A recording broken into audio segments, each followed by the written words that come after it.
മണലൂരിൽ T N പ്രതാപനെതിരെ പ്രവർത്തിച്ച youth Congress മുൻ ജില്ലാ സെക്രട്ടറിയെ പുറത്താക്കി കോൺഗ്രസ് ചൂണ്ടൽ മണ്ഡലം കമ്മിറ്റി. യൂത്ത് കോൺഗ്രസ് മുൻ ജില്ലാ സെക്രട്ടറി മുബാറക് കേച്ചേരിയെയാണ് പാർട്ടിയുടെ പ്രാഥമിക അംഗത്വത്തിൽ നിന്ന് പുറത്താക്കാൻ തീരുമാനിച്ചത്. കേച്ചേരി ജ്ഞാനപ്രകാശിനി യു.പി. സ്കൂളിൽ കഴിഞ്ഞ ദിവസം ചേർന്ന ചൂണ്ടൽ മണ്ഡലം കമ്മിറ്റി തിരഞ്ഞെടുപ്പ് അവലോകന യോഗത്തിലാണ് നടപടി സ്വീകരിക്കുന്നതിന് തീരുമാനിച്ചത്.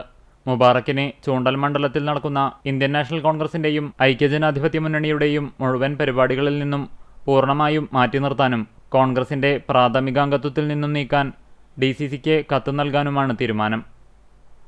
ബൂത്ത് ലെവൽ ഓഫീസറായി പ്രവർത്തിച്ചിരുന്ന യൂത്ത് കോൺഗ്രസ് മുൻ നേതാവിനെ സ്ഥാനത്ത് നിന്ന് നീക്കം ചെയ്യുന്നതിന് തിരഞ്ഞെടുപ്പ് കമ്മീഷന് പരാതി നൽകാനും യോഗത്തിൽ തീരുമാനമായി. ചൂണ്ടൽ പഞ്ചായത്തിലെ 14-ാം വാർഡ് കോൺഗ്രസ് കമ്മിറ്റി നൽകിയ പരാതിയുടെ അടിസ്ഥാനത്തിലാണ് യൂത്ത് കോൺഗ്രസ് നേതാവിനെതിരെ നടപടി. മണലൂർ നിയോജക മണ്ഡലത്തിലെ 65-ാം ബൂത്തിൽ തിരഞ്ഞെടുപ്പ് കമ്മീഷൻ BLOയുടെ ചുമതല നൽകിയിരുന്നത് മുബാറക്കിനായിരുന്നു. ഔദ്യോഗിക ചുമതല ദുരുപയോഗപ്പെടുത്തി UDF സ്ഥാനാർത്ഥിയെ പരാജയപ്പെടുത്തുന്നതിന് ശ്രമിച്ചു എന്നതാണ് യൂത്ത് കോൺഗ്രസ് മുൻ ജില്ലാ സെക്രട്ടറിക്കെതിരെയുള്ള ആരോപണം.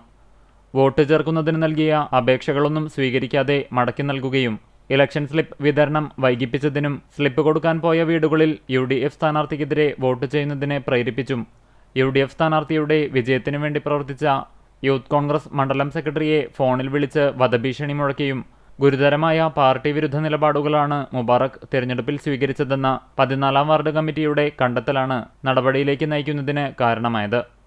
യോഗത്തിൽ UDF തിരഞ്ഞെടുപ്പ് കമ്മിറ്റി ചെയർമാൻ ആൻഡോ പോൾ അധ്യക്ഷനായി. KPCC secretary CC Sreekumar, Pavaratty block Congress president CJ Stanley, RM Basheer, Dhanesh Chullikkattil, MM Shamsuddeen, I Venugopal, TO Sebi എന്നിവർ സംസാരിച്ചു.